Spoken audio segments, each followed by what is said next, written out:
গোটা বিশ্বের মানুষকে আপনি আহ্বান করুন, আসো আল্লাহ রাব্বুল আলামিনের ঘর বাইতুল্লাহ, এই বাইতুল্লাহতে যদি আসো একবার দুইবার নয় 7 বার তওয়াফ করার সাথে সাথে এই বাইতুল্লাহ যখনই তুমি তওয়াফ করবা আমার আল্লাহর নিদর্শন তোমার সামনে পড়বে। আমাদের কাবাতুল মুশাররাফা নির্মাণ করেছেন আল্লাহ মানুষের হেদায়েতের জন্য, মানুষের ঐক্যবদ্ধ হওয়ার জন্য, মুসলিম মিল্লাতের ঐক্যের জন্য, মুসলিম মিল্লাতে ওয়াতাসিমু বিহাবলিল্লাহি জামিয়া এটাকে কেন্দ্র করে গোটা বিশ্বের মানুষের এক জায়গায় সম্মিলিত হওয়ার ব্যবস্থা করেছে। গোটা বিশ্বের মুমিন মুসলমানের আজকে আল্লাহর একটি ফরজ ইবাদতকে লক্ষ্য করে মক্কাতুল মুকাররমা মদিনা মুনাওয়ারায় অবস্থান করছেন লক্ষ লক্ষ আগাম হাজী সাহেবান, যারা হজ ব্রত পালন করে হাজী হতে যাচ্ছেন। যেই ঘরকে কেন্দ্র করে আল্লাহ রাব্বুল আলামিন প্রতিটা বছর কেন প্রতিটা মুহূর্ত, প্রতিটা মাসের প্রতিটা সময় যেই ঘরটাকে তাওয়াফ হচ্ছে, গত 1450 বছর নয়, প্রায় 4.5 থেকে 5,000 বছর আগে ইব্রাহিম খলিলুল্লাহ, জাতির পিতা, মুসলিম মিল্লাতের পিতা ইব্রাহিম খলিলুল্লাহ এবং তার সন্তান ইসমাইল জবিহুল্লাহ, তার মাধ্যমে যে ঘরটা আল্লাহ রাব্বুল আলামিন পুনর্নির্মাণ করলেন কাবাতুল মুশাররাফা, এই কাবাতুল মুশাররাফার বিস্তারিত আলোচনা এই 96 নম্বর আয়াতে, আল ইমরানের 96 নম্বর আয়াতের মধ্যে আল্লাহ নিহিত করে দিয়েছে। আল্লাহ রাব্বুল আলামিন বললেন, ইন্না আউয়ালা বাইতিন উদিয়া লিন-নাস লাল্লাযী বিবাক্কাতা মুবারাকান ওয়া হুদাল লিল আলামিন। গোটা বিশ্বের মানুষ তোমরা জেনে রাখো, ইন্না দিয়ে আল্লাহ এই আয়াতটাকে অত্যন্ত শক্তিশালী করে তিনি বলেছেন, নিশ্চয় পৃথিবী শুরু হওয়ার 2000 বছর আগে যখন হযরত আদম আলাইহিস সালাম পৃথিবীতে আসবেন, আল্লাহ 6 দিনে সমগ্র পৃথিবীটাকে সৃষ্টি করছেন।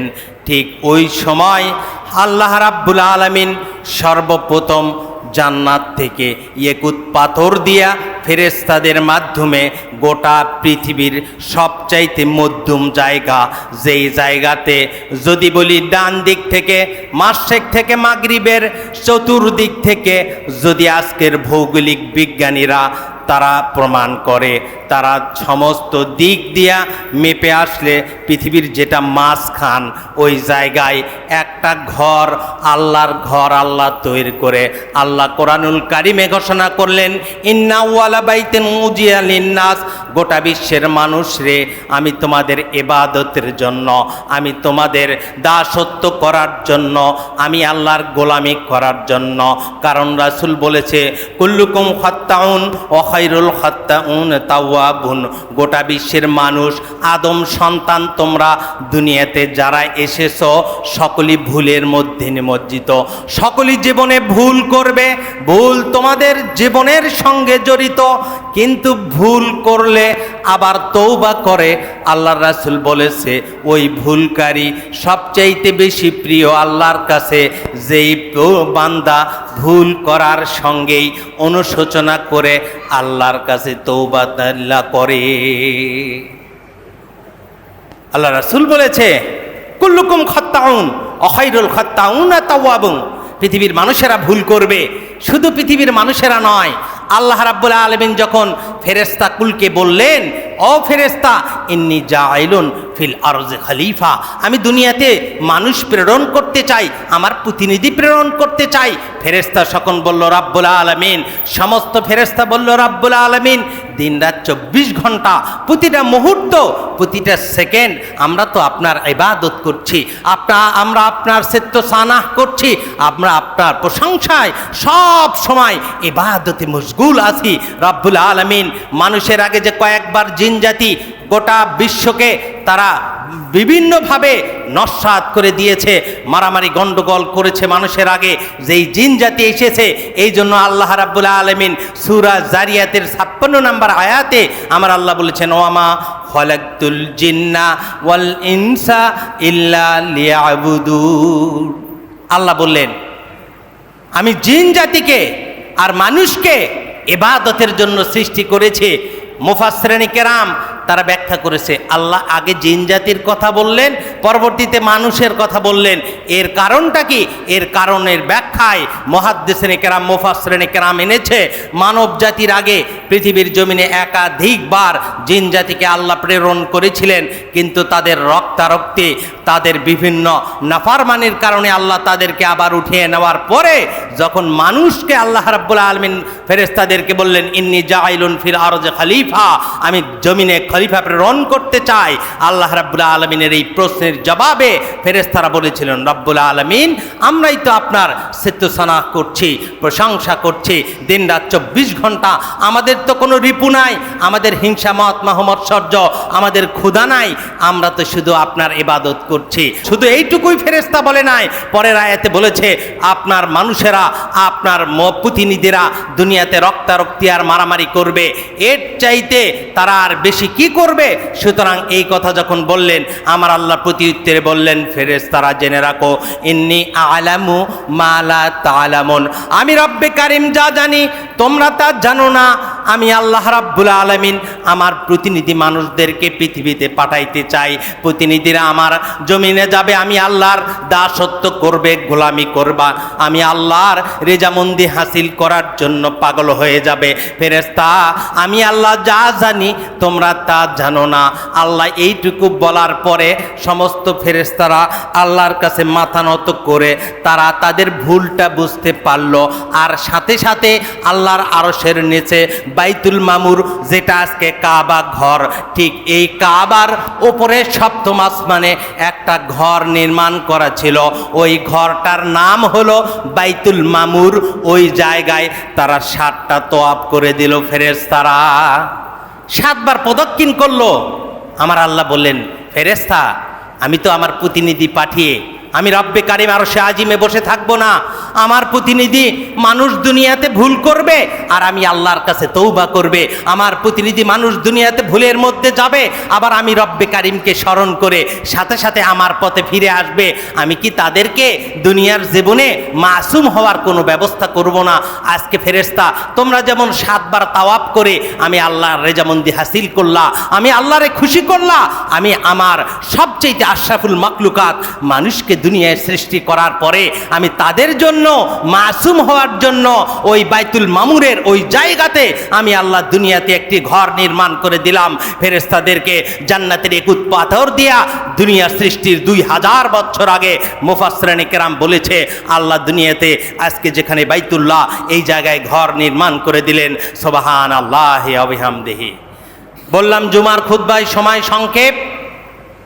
এই যে জায়গাতে আল্লাহ বাইতুল্লাহ খানায়ে কাবা নির্মাণ করলেন, এই জায়গা থেকে শুরু করে আল্লাহ রাব্বুল আলামিন পানির উপরে গোটা বিশ্বটাকে আল্লাহ যখন সৃষ্টি করে, এই জমিনটাকে, এই জমিনটা সৃষ্টি করার পরে পানির উপরে যদি একটা নৌকা ভাসে, পানির উপরে অর্থাৎ 1 বালতি পানি নিয়ে ওর উপরে যদি একটা থালা দেন, ওই থালাটা নড়চড় করে।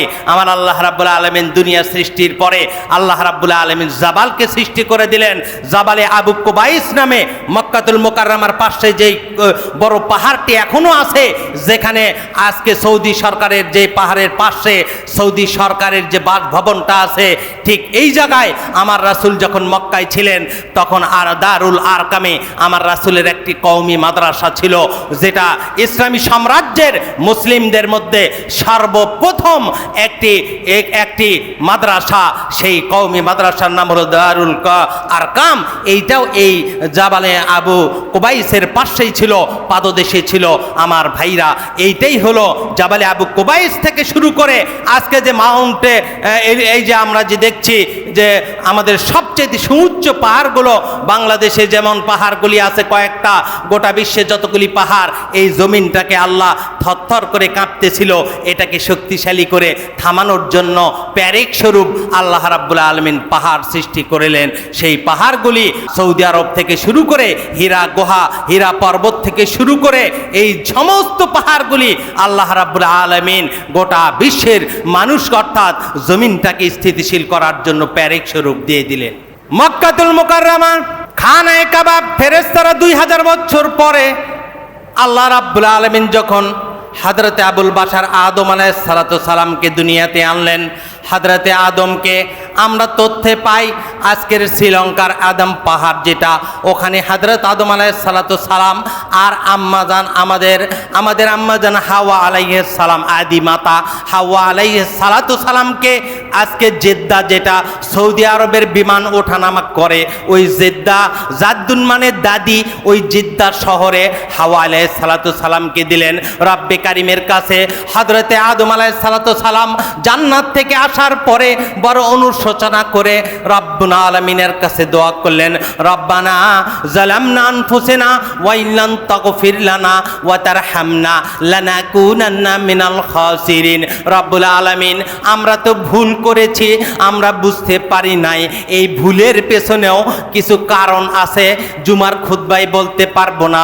যখন ইবলিস আম্মাজান হাওয়া, আদিমাতা হাওয়াকে জান্নাতের মধ্যে প্ররোচনা দেয়, ওই সময় দোষটা কিন্তু হযরতে আদম আলাইহিস সালাতু সালামের ছিল না, আমাদের আদিমাতা হাওয়া। তাকে অত্যন্ত নারীমন সহজ হওয়ার কারণে তাকে ইবলিস ওই সময় তাকে পরাস্ত করতে পেরেছিল। আল্লাহ দুনিয়াতে বললেন, উহবিতু মিনহা জামিয়া, দুনিয়ার জমিনে যাও, দুনিয়ার জমিন তোমাদের জন্য আমি আল্লাহ নির্ধারণ করে দিয়েছি। আল দুনিয়া তু মাজরাতুল আখিরা, দুনিয়াটা আখিরাতের বাজার বানিয়ে দিয়েছি। আর দুনিয়া তু মাজরাতুল আখিরা, এই দুনিয়াতে যখন যাবে তোমাদেরকে জাহান্নামের হাতছানি দিয়ে তোমাদেরকে ডাকবে। আর আমি আল্লাহ বনি ইসরাঈলে আয়াত নাযিল করে বললেন, ওয়াতাসিমু বিহাবলিল্লাহি জামিয়া ওয়ালা তাফাররাকু, দুনিয়ার সমস্ত পথ পন্থা, দুনিয়ার সমস্ত শয়তানি প্ররোচনা, দুনিয়ার সমস্ত শয়তানি পথ থেকে সিরাতাল মুস্তাকিমের পথে আমি আল্লাহ তোমাদেরকে ডাকবো। ওয়াতাসিমু বিহাবলিল্লাহি জামিয়া, তোমরা যদি ঐক্যবদ্ধ হয়ে আমি আল্লাহর রজ্জুকে ধারণ করো, তাহলে আবার ওই হাবল ধরে ধরে আমি আল্লাহ তোমাদেরকে, তোমাদের আদি বাড়ি যেই জান্নাতে তোমরা ছিলে, তোমাদের আদি পিতা আদি মাতা ছিল, ওই জান্নাতে আমি আল্লাহ আবার তোমাদেরকে উঠিয়ে নেব। সুবহানাল্লাহি ওয়া বিহামদিহি। আমার আল্লাহ নির্ধারণ করে দিলেন, দুনিয়ার মানুষ ঐক্যবদ্ধ হয়ে আল্লাহর রজ্জুকে ধরো, আমি জান্নাতে উঠিয়ে নেব। আর আল্লাহ নির্ধারণ করলেন, দুনিয়ার সৃষ্টির আগে আমি মানুষদেরকে আবার জান্নাতে নেওয়ার জন্য একটা ঘর নির্মাণ করলাম। ইন্না ওয়ালা বাইতা উজিয়া লিন্নাস লাল্লাযী বিবাক্কাতা মুবারাকাও, এই ইবাদতের ঘরটা আমি আল্লাহ এই জন্য নির্ধারণ করলাম। ওয়ামা খালাকতুল জিন্না ওয়াল ইনসা ইল্লা লিয়াবুদু, বান্দা তোমারে আমি ইবাদতের জন্য সৃষ্টি করেছি, দুনিয়ার জীবন অতিবাহিত করবা আমি আল্লাহর আইনকে বাস্তবায়নের মাধ্যমে। আল্লাহর আইনকে তুমি শতসিদ্ধ তোমার মাথায় ধারণ করে দুনিয়ার জীবনটা অতিবাহিত করবা। আর আমি যুগে যুগে নবী রাসূলদেরকে পাঠিয়েছি, 1 লক্ষাধিক নবী রাসূল। আমি আল্লাহর তৌহিদের বাণী তোমাদের কাছে পৌঁছাবে, ওই তৌহিদের বাণীগুলি তোমরা শক্ত করে ধরবা। তোমরা যদি তৌহিদের বাণী ধরো, রাসূল করিমদের তাদের জীবনী মেনে নাও, তাদের জীবনের সুন্নাহগুলি তোমরা মেনে নাও, আমি আল্লাহ তোমাদেরকে, এই দুনিয়ার মানুষদেরকে হেদায়েতের মার্কাজ, এই যে আল্লাহ রাব্বুল আলামিন কোরআনুল কারীম, আল্লাহ রাসূলের সুন্নাহর পাশাপাশি আল্লাহর ঘর বাইতুল্লাহকে গোটা বিশ্বের মানুষের হেদায়েতের মার্কাজ করে দিলেন। সুবহানাল্লাহি ওয়া বিহামদিহি। হযরত শীশ আলাইহিস সালাতু সালাম, হযরত আদম আলাইহিস সালাতু সালামের পরে এই ঘরটা আরেকটু উঁচু করে সংস্কার করলেন। এরপরে ইদ্রিস আলাইহিস সালাতু সালাম চলে গেলেন, আসলেন আউয়ালুন নবী হযরত নূহ আলাইহিস সালাতু সালাম। আমরা জানি 950 বছর এই ঘটনাগুলা কোরআনুল কারীমের এক একটা আয়াতের ব্যাখ্যায় চলে এসেছে। সমস্ত ঘটনাগুলো তাফসিরে ইবনে কাসিরে এসেছে, তাফসিরে কুরতুবির ভিতরে এসেছে, এই আলোচনাগুলা সমস্ত তাফসিরে এসেছে। হযরত নূহ আলাইহিস সালাম, আউয়ালুন নবী নূহ আলাইহিস সালাম 950 বছর দিনের দাওয়াত দেয় মানুষের কাছে, দিনের বেলা মানুষের কাছে দাওয়াত দেয়, রাতের বেলা দাওয়াত দেয়। নূহ আলাইহিস সালাতু সালাম আল্লাহর কাছে 950 বছর অতিবাহিত হওয়ার পরে রব্বে কারীমের কাছে হযরত নূহ আলাইহিস সালাতু সালাম ঘোষণা করলেন, অনুনয় বিনয় করে আরজি পেশ করলেন, রব্বুল আলামিন, আমি নূহ তো মানুষের কাছে এইভাবে একের পর এক দাওয়াত দেই, দিনের বেলা রাতের বেলা। ওরা তো গোবৎস নিয়ে নানান পূজা নিয়ে বড় ব্যস্ত হয়ে পড়েছে। রব্বুল আলামিন ওরা তো আমার কথা শোনে না, আমি তৌহিদের পক্ষে ডাকি, তৌহিদের দিকে ডাকি, তোমার জান্নাতের দিকে ডাকি। আমার কওমেরা, আমার উম্মতেরা কেউ কথা বোঝে না। হযরত নূহ আলাইহিস সালাতু সালামের এই কথায় আমার আল্লাহ নির্ধারণ করে দিলেন, এটাও কোরআনে এসেছে, ও নূহ নবী, আমি তোমার জন্য একটা কিস্তি বা নৌকার ব্যবস্থা করি। যারা নাফরমান, আমি আল্লাহর আইনকে বাস্তবায়ন করতে দেয় না, নবুয়তকে অস্বীকার করে, আমি আল্লাহর তৌহিদের বাণীকে অস্বীকার করে, ওদেরকে আমি আল্লাহ শুধু মারবই না, ওদেরকে আমি পানির ভিতরে চুবাইয়া চুবাইয়া মারবো। আমার আল্লাহ নির্ধারণ করে দিলেন। নূহ আলাইহিস সালাতু সালাম কিস্তি তৈরি হলো, এটাও বিস্তারিত আলোচনা। সংক্ষেপ করে বলি, হযরত নূহ আলাইহিস সালাতু সালামের সঙ্গে 42 থেকে 82 জন মানুষ তারা আল্লাহর দ্বীনকে কবুল করেছিল। তাদেরকে নিয়ে জোড়ায় জোড়ায় পশু পাখি নিয়ে হযরত নূহ আলাইহিস সালাতু সালাম যেই দিন এই কিস্তিটা উঠে পড়লো, অর্থাৎ পানি যখন জমিন থেকে বের হলো, আল্লাহ রাসূল নূহ আলাইহিস সালাতু সালামকে জানানো হয়েছিল, আপনার স্ত্রী ওই যে আম্মাজান আদি মাতা হাওয়ার যে চুলাটি তিনি ব্যবহার করে, ওই চুলার ভেতর থেকে যখন পানি জমিন থেকে উঠবে, মনে করবেন আপনার কিস্তি জমিনে বন্যায় ভাসার সময় হয়েছে। হযরত নূহ আলাইহিস সালাতু সালামের 4টা পুত্র ছিল, একটা শাম, আর একটা হাম, ইয়াফেস আর কেনান। আপনারা জানেন কেনানটা যখন জমিনে পানিতে পড়ে গোটা বিশ্বের সবচাইতে উঁচু যে পাহাড়, সেই পাহাড়ের ওপরেও 15 ফিট উঁচু, 15 মিটার উঁচু হয়ে গোটা বিশ্ব বন্যায় জর্জরিত হয়ে, বন্যায় প্লাবিত হয়ে গেল। এই অবস্থায় হযরত নূহ আলাইহিস সালাতু সালামের সন্তান কিনান কিন্তু গলা পর্যন্ত পানি আসার সঙ্গে বলেছিল, আশহাদু আল্লা ইলাহা ইল্লাল্লাহ ওয়া আশহাদু আন্না মুহাম্মাদান আবদুহু ওয়া রাসূলুহু। আমার আল্লাহ বলেছে, তোমার এই সময়ের তওবা আমি আল্লাহ কবুল করব না, কারণ তোমারে 100-200 বছর নয়, দীর্ঘকাল তোমার পিতা আমার নবী নূহ তোমারে বারবার সতর্ক করেছিল। এখান থেকে আমাদের জন্য মেসেজ হলো, আল্লাহ রাব্বুল আলামিন বলেছেন, মানুষ যেহেতু আমরা দুনিয়াতে এসেছি, কুল্লু নাফসিন যায়িকাতুল মাউত, পৃথিবী থেকে আমাদেরকে চলে যেতে হবে বাধ্যতামূলক। আমাদের যেইটুকু হায়াতের চাবি আছে, কারো যদি 1 বছর থাকে, কারো 1 ঘন্টা আছে, কারো 10 বছর আছে, এই হায়াতের চাবি থাকাকালীন রব্বে কারিমের কাছে তওবা করো। যদি তওবা করে তওবার উপরে ইস্তেকামত থাকতে পারি, তওবার উপরে অটল থাকতে পারি, তাহলে আমার আল্লাহ আপনারে আমারে তওবা কবুলকারী বান্দা, তওবাকারী বান্দা হিসেবে আল্লাহ মঞ্জুর করে নিয়ে আমারে আপনারে জান্নাতের মেহমান করে নেবে। সুবহানাল্লাহি ওয়া বিহামদিহি।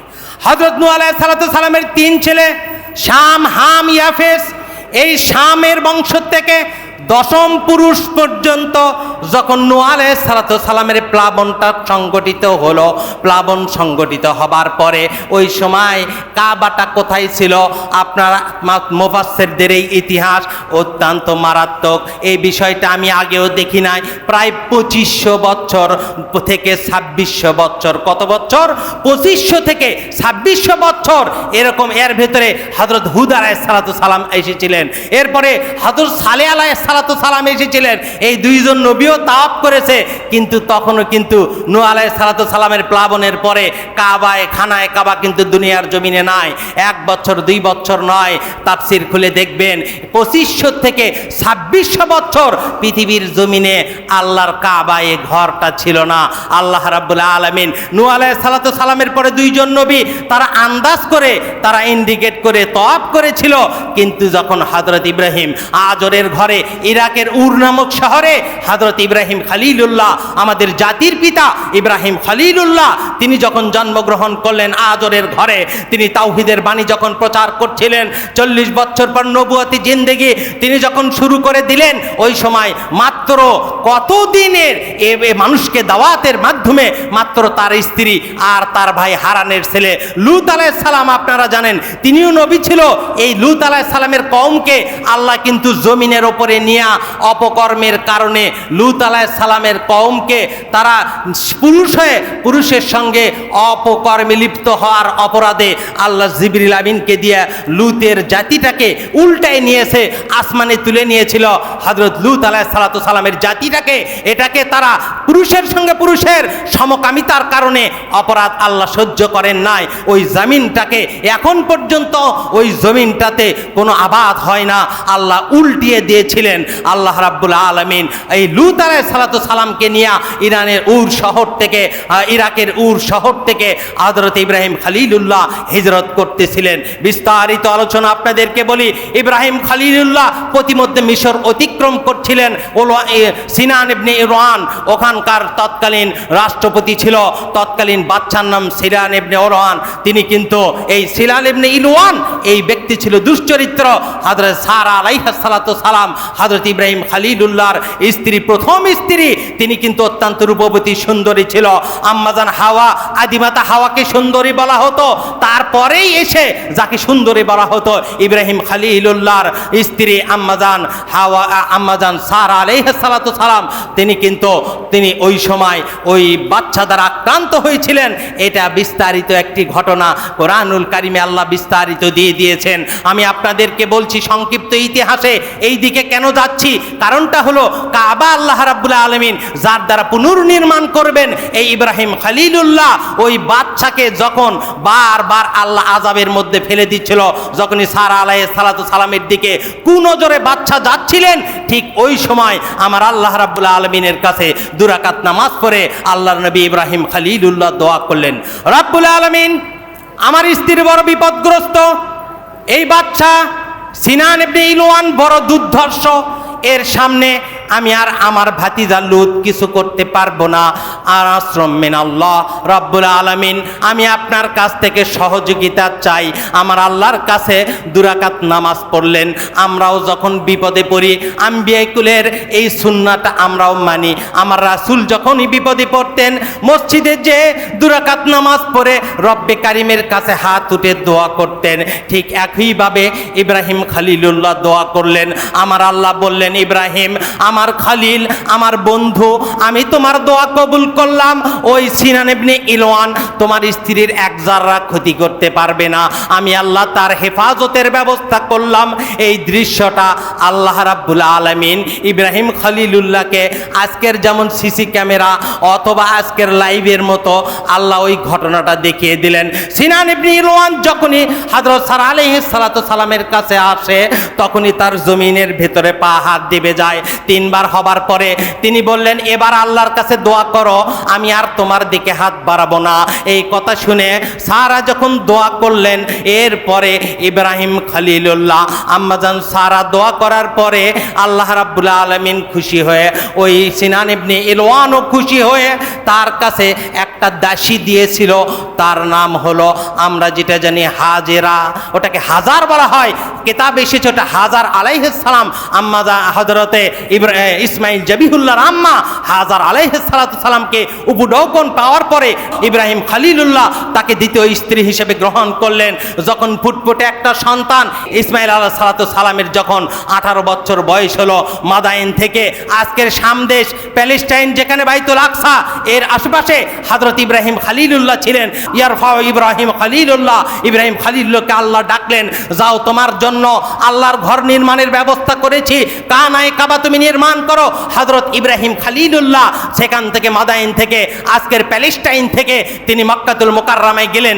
আল্লাহ রাব্বুল আলামিনের কাছে দোয়া করলেন, রাব্বুল আলামিন আপনি তো আমারে ঘোষণা করে দিলেন আপনার ছেলে ইসমাইলকে নিয়া, আপনার ছেলে ইসমাইলকে নিয়া আপনি কাবা পুনর্নির্মাণ করুন।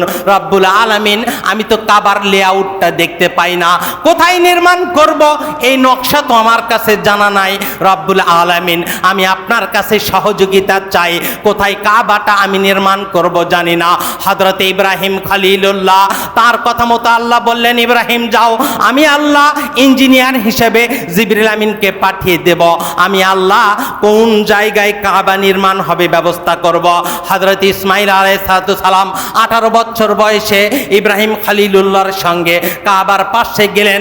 আল্লাহ রাব্বুল আলামিন একটা মেঘমালা দিয়া কাবার যে 20x12 অর্থাৎ 20 মিটার 12 মিটারের যে লেআউট, এটা আল্লাহ রাব্বুল আলামিন এমনভাবে কাবাটা নির্মাণের পদ্ধতি দিয়ে দিলেন। ওই কাবাটা ছিল ধনুকের মতো। আজকে যেমন 4 কোণা কাবা দেখি, কাবার এই নির্ধারিত জায়গা এরকম নয়। কাবাটা ছিল এক সাইড আর এক সাইড ধনুকের মতো, অর্থাৎ 20x12 মিটার।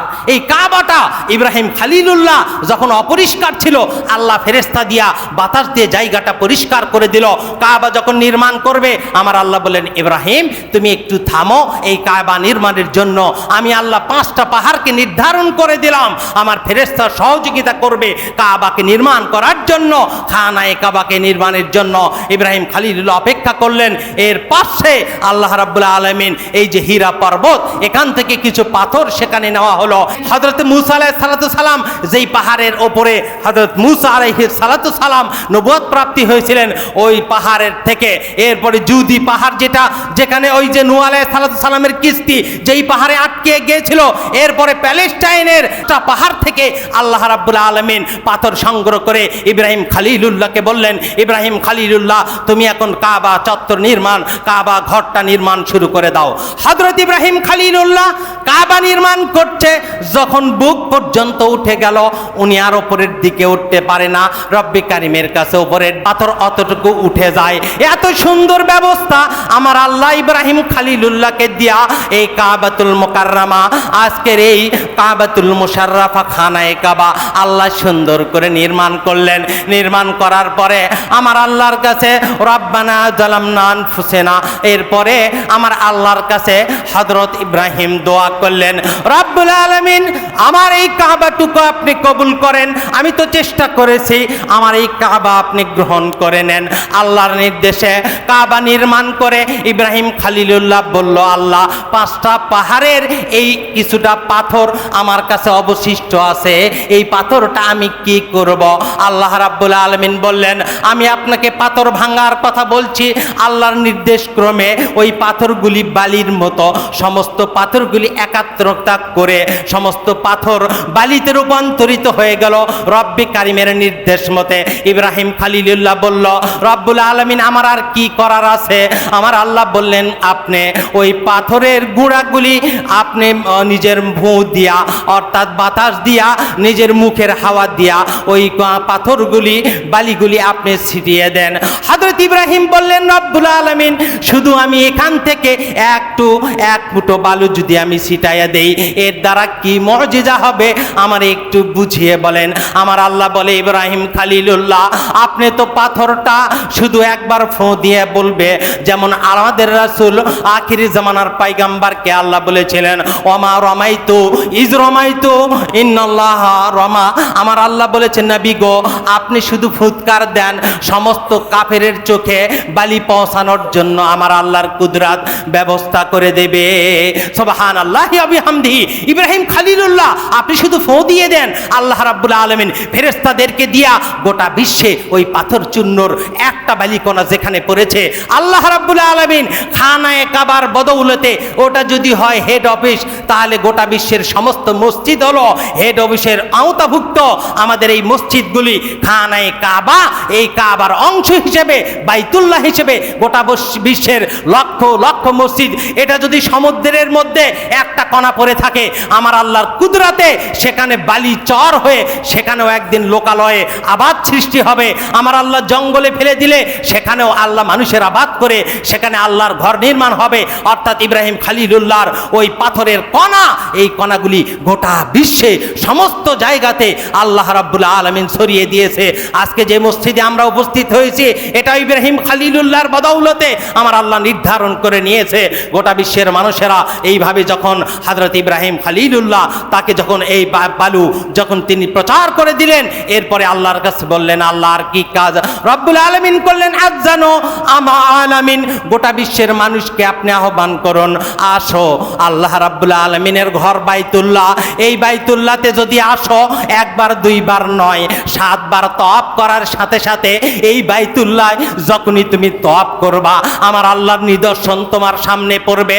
আমার আল্লাহ বললে, ইন্না ওয়ালা বাইতিন উদিয়া লিন্নাস লাল্লাযী বিবাক্কাতিন মুবারাকাও ওয়া হুদাল লিল আলামিন। এখানে আল্লাহ রাব্বুল আলামিন বরকত নির্ধারণ করে, প্রতিটা মুহূর্ত বরকত নির্ধারণ করে। একবার যদি এখানে খানায়ে কাবার দিকে আপনি নজর দিয়ে তাকান, আমার আল্লাহ আপনার প্রতি 20টা রহমত দান করে দেবে। সুবহানাল্লাহি ওয়া বিহামদিহি। খানায়ে কাবার দিকে যদি কেউ তাকায়, এরপরে যদি নামাজ পড়ে, তওয়াফ করে, তাদের জন্য বাকি 100টি ভাগ করে দেবেন, অর্থাৎ প্রতিটা মুহূর্তে 120টা রহমত ওই জায়গায় নাজিল হয়। আমার আল্লাহ বলছে ইন্নাহু আলা বাইতুন উজিয়া লিন-নাস লাল্লাযী বিবাক্কাতাম মুবারাকা, এটা যেমন বরকত তেমনি মানুষের জন্য হেদায়েত। আল্লাহ রাব্বুল আলামিন বলেছে শুধু মুসলমানেরা নয়, আপনারা জানেন না অন্য ধর্মের মানুষেরাও হেদায়েতের জন্য গিয়েছে শুধু মক্কাটা দেখার জন্য। দু চোখ ভরে যখন মক্কা দেখেছে চোখের অশ্রু সজল ছেড়ে দিয়েছে, আর ওই জায়গায় তারা অপবিত্র হয়ে কালিমা পড়ে মুসলমান হয়েছে। এরকম নজির হাজারো। সুবহানাল্লাহি ওয়া বিহামদি। আমাদের কাবাতুল মুশাররাফা নির্মাণ করেছেন আল্লাহ মানুষের হেদায়েতের জন্য, মানুষের ঐক্যবদ্ধ হওয়ার জন্য, মুসলিম মিল্লাতের ঐক্যের জন্য, মুসলিম মিল্লাতে ওয়াতাসিমু বিহাবলিল্লাহি জামিয়া, এটাকে কেন্দ্র করে গোটা বিশ্বের মানুষের এক জায়গায় সম্মিলিত হওয়ার ব্যবস্থা করেছে। হযরত ইব্রাহিম খলিলুল্লাহকে ডাকতে বললেন। ইব্রাহিম খলিলুল্লাহ জাবালে খুবাইস, ওই পাহাড়ের উপরে অথবা এই লিফটের উপরে মাকামে ইব্রাহিমের উপরে, ওই যে আমি যে বললাম আজকে কাবাটা কেন চার কোণা হয়েছে, আল্লাহ রাসূল সাল্লাল্লাহু আলাইহি ওয়াসাল্লাম 35 বছর বয়সে যখন কাবা পুনর্নির্মাণ করা হয়, আপনারা জানেন তৎকালীন কোরাইশ বংশের কাছে পবিত্র পয়সার অভাবের কারণে তারা এই 20/12 এই কাবাটা বা ধনুকের মতো বাঁকা কাবাটাকে সোজা করে আল্লাহ রাসূলের 35 বছর আজ থেকে 1450 বছর আগে এটাকে 4 কোণা করে আল্লাহ রাসূল সাল্লাল্লাহু আলাইহি ওয়াসাল্লাম পুনর্নির্মাণে অংশগ্রহণ করেছে। আজকে যে হাজরে আসওয়াদটা আমরা চুম্বন করি মানুষের পাপ ও পঙ্কিলতা থেকে মুক্ত হওয়ার জন্য, পুত পবিত্র হওয়ার জন্য, এই হাজরে আসওয়াদ আমার রাসূল নিজ হাতে সেখানে বসিয়ে দিয়েছে। যাদের কপালে আজকে এরপরে ইব্রাহিম খলিলুল্লাহ তিনি যখন ওই জাবালে আবু খুবাইসে উঠলেন, আল্লাহ বলেন আজান দেন। ইব্রাহিম খলিলুল্লাহ ডান দিকে আজান দিলেন, আজানের সুরের মতো আহ্বান জানালেন, আসো আল্লাহর ঘরে। বাম দিকে যেমন কানে হাত দিয়ে আজকের মুয়াজ্জিনেরা যখন আজান দেয় হাইয়া আলাস সালাহ হাইয়া আলাল ফালাহ বলে, ডানে বামে কানে আজান দিয়ে, এটা ইব্রাহিম খলিলুল্লাহ তিনি এইভাবে ডাক দিয়েছিলেন। আমার আল্লাহ বললেন আমি তো ডাক দিলাম, নিচে দেখলাম কয়েকটা বাড়ি, গোটা বিশ্বের মানুষ কেমনে জানবে? আমার আল্লাহ বললেন লাকাল আজান ও আলাইয়াল বালাগ, নবী গো আপনি আজান দেন আর গোটা বিশ্বের মানুষের কানে কানে পৌঁছানোর দায়িত্ব আমি আল্লাহ রাব্বুল আলামিন গ্রহণ করলাম। সুবহানাল্লাহি ওয়া বিহামদিহি। ওই সময় রুহের জগতে আমাদের কানে ঢুকেছিল, যদি কেউ লাব্বাইক একবার বলে তিনি একবার খানায় কাবায় না যাওয়া পর্যন্ত আল্লাহ দুনিয়ার থেকে তার নেবে না। যদি কেউ 2 বার 10 বার লাব্বাইক বলে থাকে, আল্লাহ রাসূলের আরেকটা হাদিসে এসেছে যখন মানুষ দুনিয়াতে আসে ভূমিষ্ঠ হওয়ার পর এক কানে আজান আর এক কানে আকামত অথবা আজান দেই, আজানের পরে ফেরেশতারা তার কানে এসে বলে যায় তোমাকে ইব্রাহিম খলিলুল্লাহর এই আহ্বান জানানো হলো। যদি ওই সন্তান একবার লাব্বাইক বলে আমার আল্লাহ খানায় কাবায় একবার নেবে। আমরা কি আশা করতে পারি না আমাদের জীবনে অন্তত একবার আল্লাহ খানায় কাবা তওয়াফ না করে আল্লাহ যেন কবরে না নেয়? সকলে বলি আল্লাহুম্মা আমিন। আল্লাহর কাছে কলিজা ভরা ইরাদা করুন, বাইতুল্লাহ যখন সামনে থাকে আল্লাহর কসম করে মসজিদের মেম্বার থেকে আপনাদেরকে বলছি, হাই রে কি মজা ওই বাইতুল্লাহ দেখার সঙ্গে সঙ্গে যদি 100 মানুষকে খুন করার পাপও থাকে, কোটি কোটি টাকা আত্মসাতের পাপও থাকে, যখন বাইতুল্লাহর সামনে যায় ওই মানুষের চোখ দিয়ে ধার ধার করে পানি পড়ে। নাস আল্লাহর রাসূলের মাকবারার সামনে যখন যে যায় নিজেকে সংবরণ করতে পারে না, সেখানে হু হু করে কাঁদতে থাকে আর বলে রব্বে কারিম তোমার ঘর এখানে, এখানে 7 বার তওয়াফ করলে আমার জীবনের গুনাহগুলি মাফ হয়ে যাবে। আল্লাহ রাব্বুল আলামিনের কাছে আমরা ইরাদা করি আজকে লক্ষ কোটি লক্ষ লক্ষ হাজি সাহেব অনেক সেখানে আছে, আল্লাহ যেন তাদের সাথে আপনাকে আমাদের সকলকে কবুল করে